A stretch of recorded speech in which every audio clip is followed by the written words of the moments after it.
Hello, everyone. This is Parrish Alford with the Daily Journal. I'm joined by Logan Lowery, our Mississippi State beat writer, and this is Double Coverage, a production of the Daily Journal. We're talking all things Mississippi State and Ole Miss for the next half hour or so.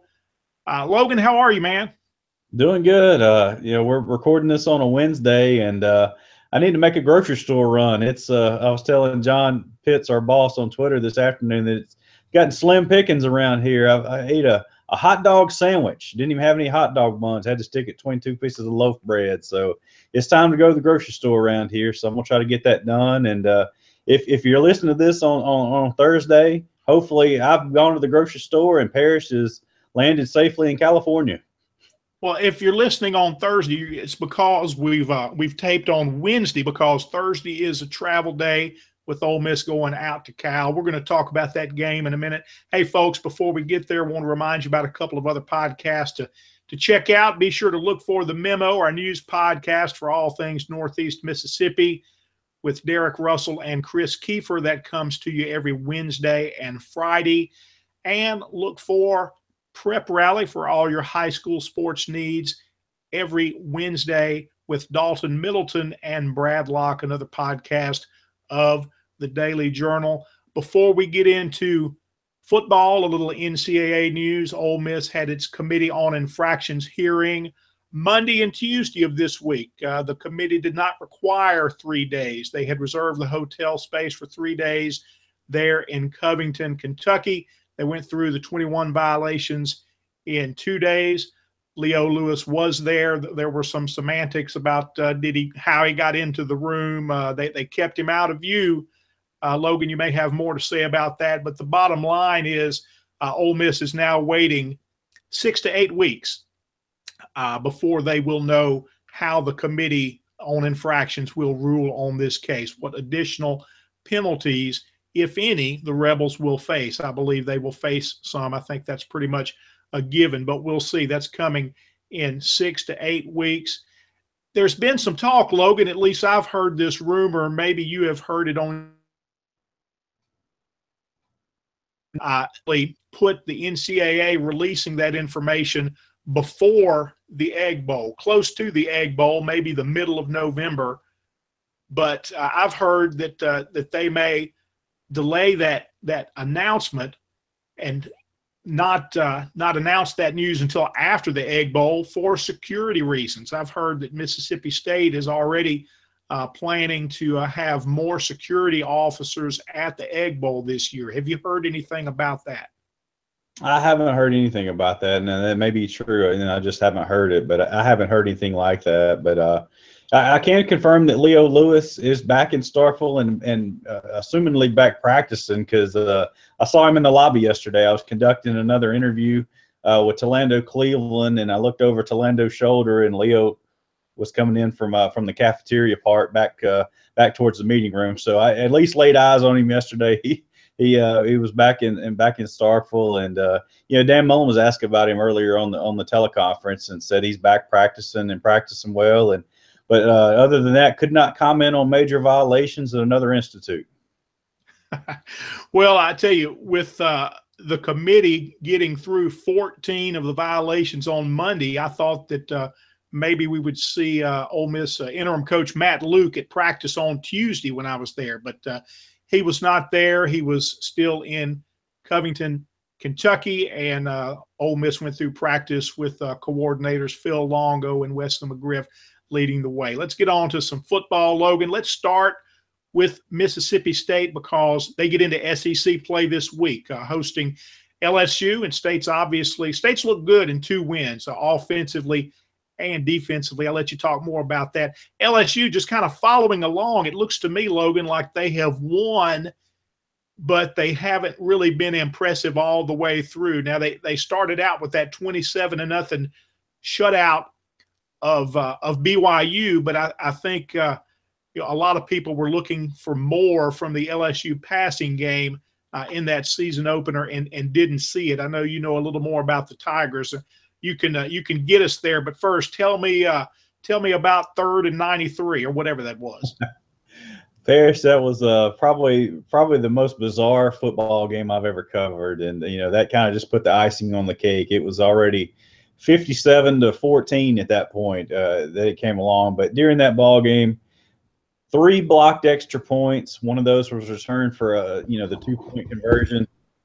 2 of those were on Mississippi State's part. They had 2 extra points blocked. Tucker Day ended up getting replaced as the PAT kicker by Jace Christman. Jace Christman came on in the second half, made all 4 of his attempts. So it's kind of a PAT kicker controversy here in Starkville right now. We'll have to kind of see who they tried out there Saturday if they score a touchdown. And but that Parrish, the nose guard, scored 2 touchdowns in that ball game.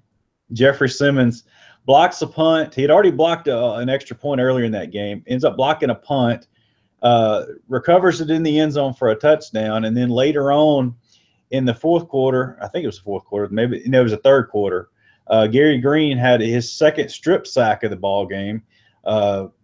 Jeffrey Simmons scoops it up and outruns everybody 90 yards for a touchdown. So the nose guard scored 2 touchdowns in that ball game. And then you've got the weird way that it started. I mean, Louisiana Tech jumped out to a 9-0 lead right off the bat. Nick Fitzgerald did not play well early in that ball game.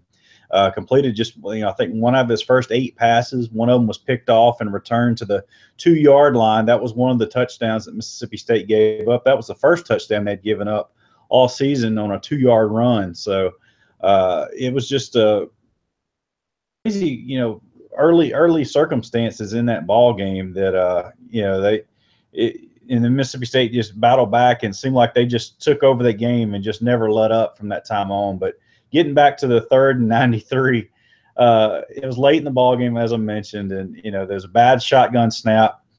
I think 5 different players tried to pick up the ball 6 different times as they were just continually kicking it downfield, and eventually Louisiana Tech jumps on it at their own 7-yard line, sets up 3rd and goal with 93 yards to go. They hit a pretty long play. It was 20-something yards, and had to punt on 4th and goal. And you just don't see that very often. And it's one of the more comical type of plays that you would see. And, it just kind of capped off the end of what was just a crazy ball game. I tell you what, when I saw that the nose guard had scored 2 touchdowns in that game, it made me think of a David Cutcliffe Ole Miss team that went to Arkansas back. I think this was 2002, and I saw Arkansas kick off twice and twice score touchdowns on its own kickoffs, with Ole Miss fumbling on special teams. That's not something that you often see once, a team kicking off and scoring a touchdown on its kickoff, but Arkansas did that twice in that game. I read a little bit about that MSU and Louisiana Tech game, Logan, the next day from Teddy Allen, who is kind of the in-house columnist at Louisiana Tech. And he's a guy that I knew from the Monroe newspaper when I was in school. And Teddy's column started off with what a wonderful day it was with the near sellout and everybody in blue for Louisiana Tech and the fast start for Tech. And then everything just went against Tech. And the theme of the column was that the ball just bounced the other way and bounced Mississippi State's way for like the rest of the night. And I'm thinking, well, you know what? I know that there were some breaks that went State's way in that game, but I think what probably went more State's way in that game was talent on defense, and maybe just talent across the board and some depth that SEC teams have that the group of 5 schools don't always have. What were your thoughts on that? Yeah, I agree. I mean, it was across the board. Mississippi State was the better team Saturday, and there were some breaks that went Louisiana Tech's way. I mean, that last touchdown that they scored with 15 seconds to go left in the ball game. I watched the replay yesterday, and the ball was snapped a good 2 to 3 seconds after the play clock had expired. So I don't know if it was the officials just saying, "Hey, it's 57-14. Let's let them play," and they end up scoring a touchdown. And even the catch was bobbled, and they had to review the play, and I don't know if the guy had possession of it or not, but even the couple of touchdowns Mississippi State's, they've given up 2 touchdowns all year, and both of those were questionable. Like I said, one of them was a 2-yard run off an interception, and then that last play, with the a lot of walk-ons on the field, 3rd and 4th team defensive guys playing out there, and even that they almost didn't give up that one, but they've looked really, really good on that side of the ball. Even the game was over at halftime this past Saturday, Parrish. The new press boxes they've built, they did a lot of facility upgrades at Louisiana Tech since the last time I was there back in 2008. They've poured a lot of money into that stadium, and it seemed like they've really advanced that program as far as a facility standpoint. But that new $18 million press box, which is really nice, by the way, you could see just a line of taillights leaving that campus at halftime. I mean, the game was over at that point. It really wasn't much more to watch at that point. And, by the time that 4th quarter got there, that place was it was deserted.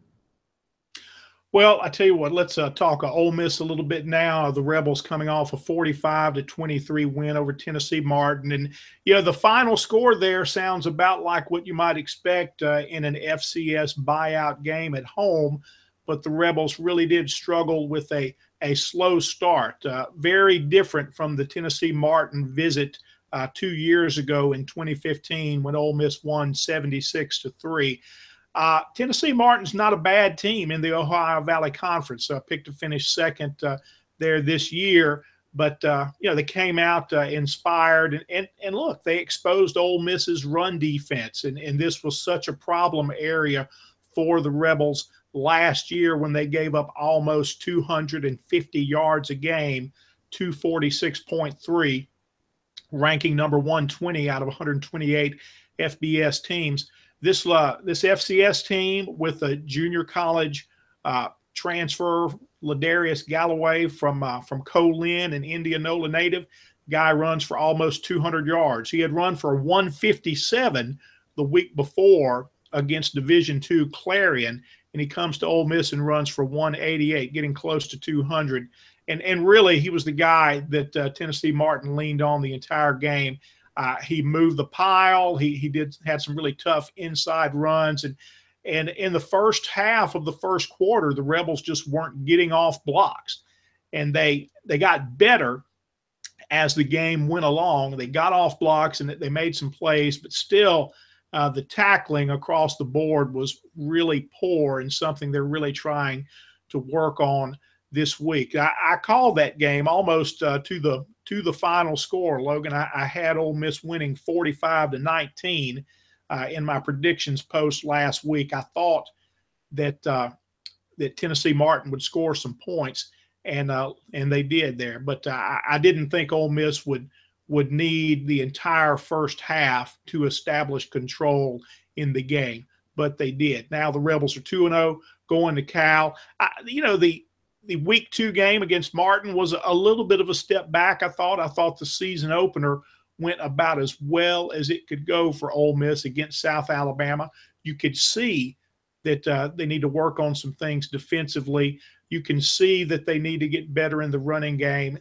And those 2 things are still in place after week 2. The run game did not improve against Tennessee Martin. The defense, I thought, took a step back. But in that opener against South Alabama, I thought there was reason for excitement for this Ole Miss team, particularly with how the defensive line played. Tackling was a little bit better. They just made more plays defensively earlier in the game against South Alabama, and they just did not do that in week 2. Maybe it had something to do with the 11 a.m. start. Maybe they were overlooking the FCS opponent.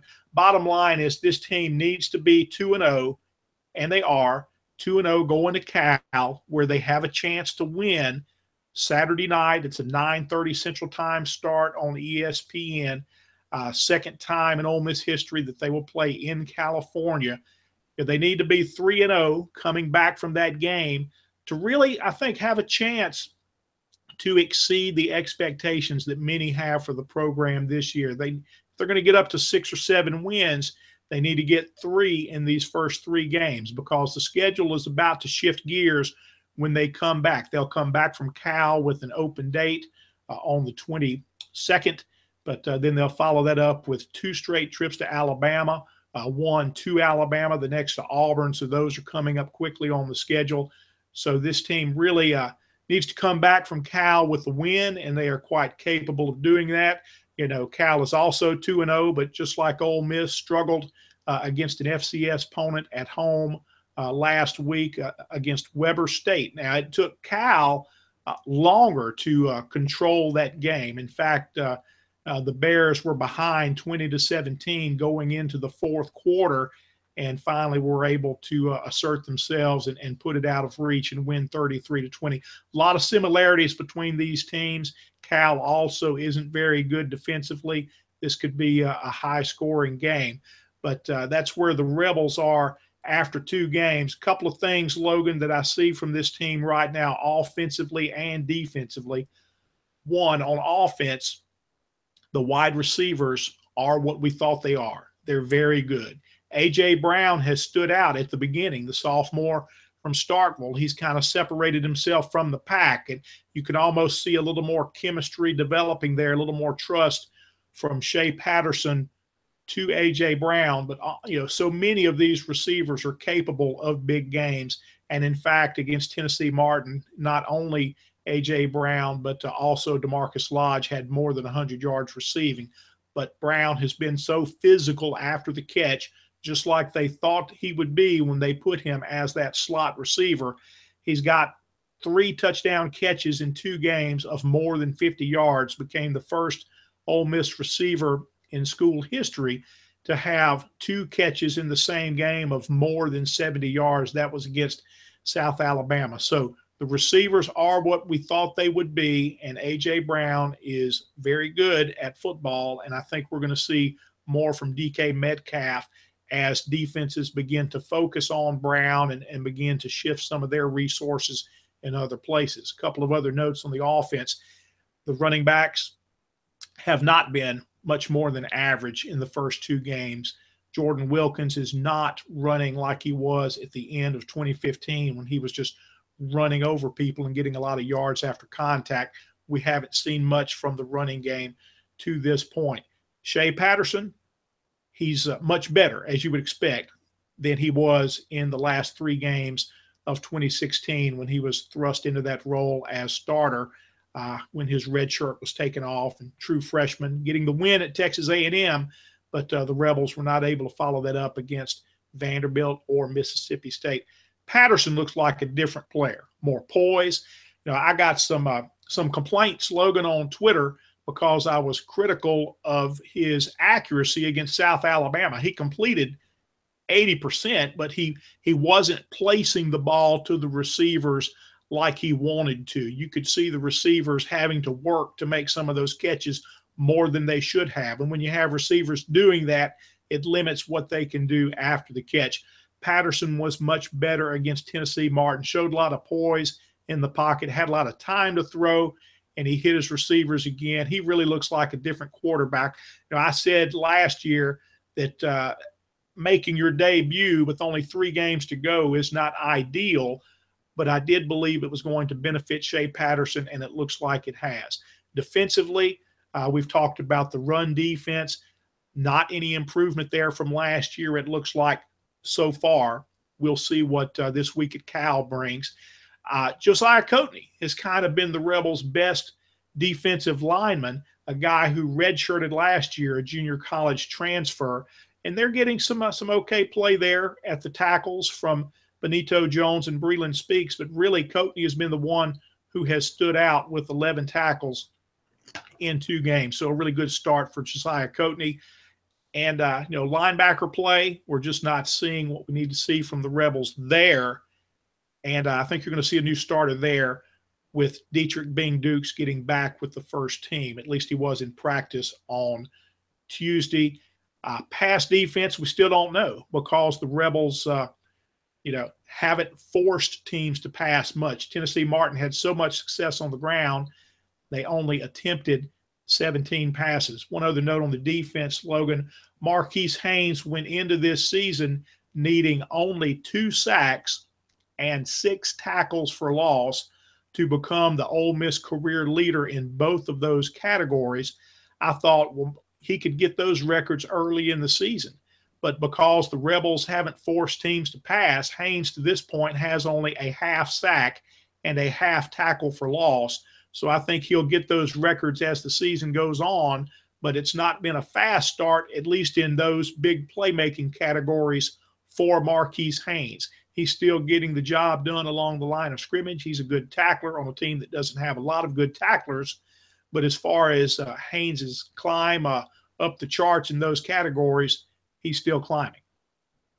Yeah, looking at Mississippi State's offense, they don't have the huge receiving numbers that Ole Miss does. They've kind of spread the ball around and really just haven't had to throw the ball just a whole lot this season so far, just because of the lopsided score. And I mean, their leading receiver is Donald Gray with 7 catches for 76 yards and a touchdown. I mean, they just really haven't had to throw the ball just a whole lot, and really haven't been able to see how much Nick Fitzgerald has improved in that regard. I mentioned earlier that he had that slow start at Louisiana Tech. Now, he finished that game 11 out of 12 and looked really good throwing the ball after that slow start. He had a touchdown right before the end of the first quarter to a wide open Jordan Thomas in the end zone, and that kind of just jump started him a little bit. And he played well the next quarter and a half. He came out midway through the third quarter, giving way to the true freshman Keaton Thompson. But they've ran the ball pretty well. They really haven't had to just continually hand the ball off to the same running back. Aris Williams went over 100 yards against Louisiana Tech.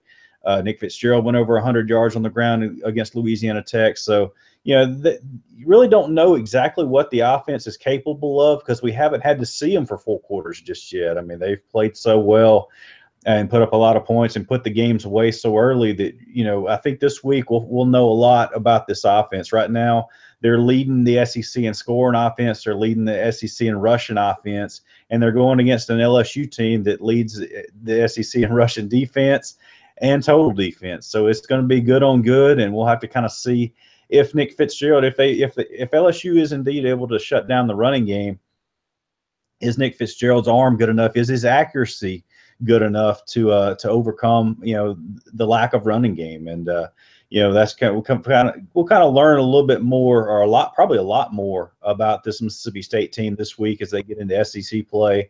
LSU's coming in. Mississippi State traditionally hasn't played LSU very well, but they have played them good over the last couple of years. It's been a 1-possession game the last 3 or 4 meetings against LSU, and it's no longer a blowout type of game. It's a game that Mississippi State is capable of winning.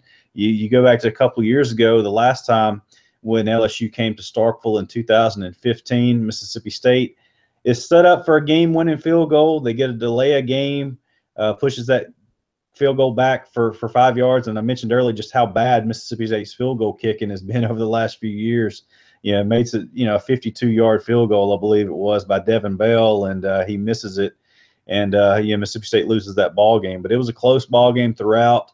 And I'm expecting another close ball game this week. I know both teams have kind of struggled with field goal kicking early on in this season. So if it comes down to that, it could get pretty interesting.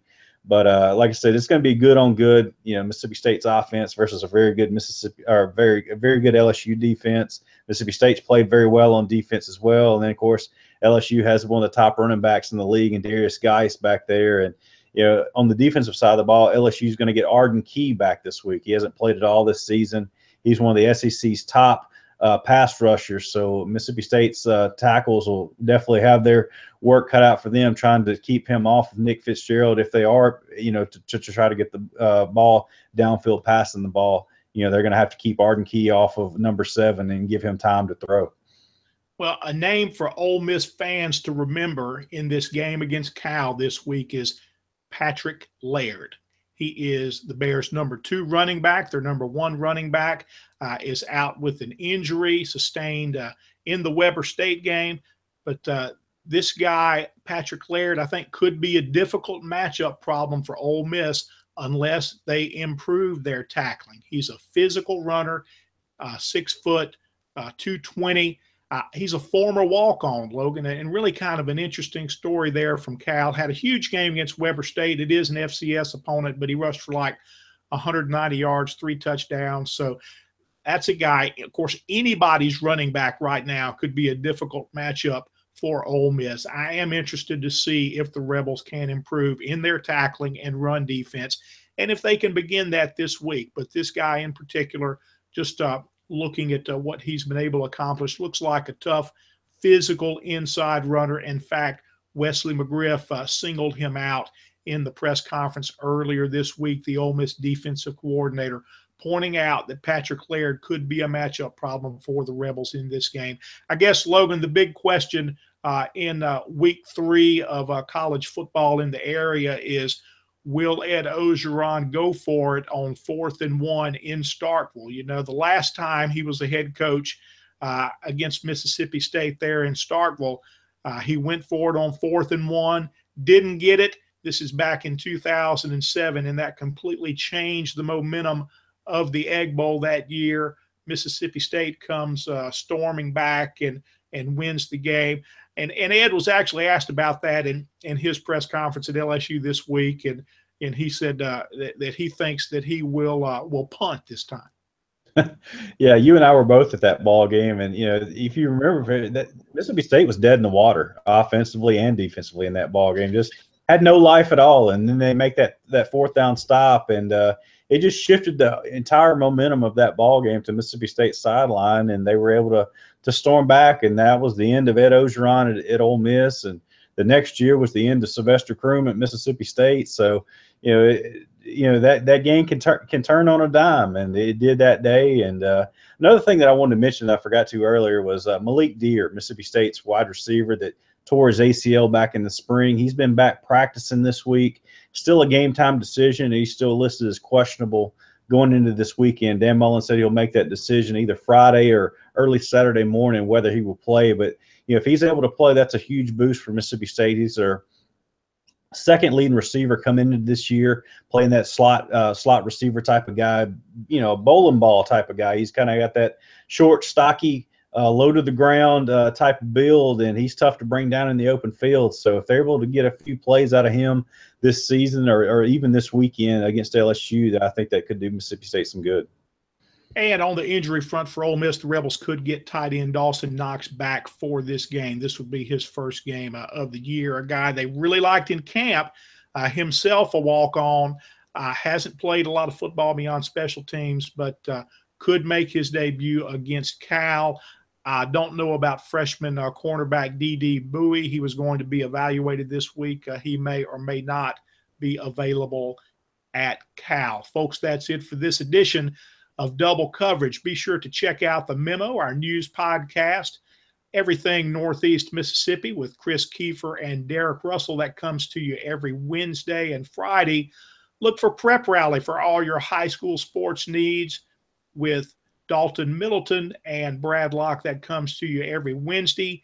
And Logan and I will be back with you next week for another edition of Double Coverage.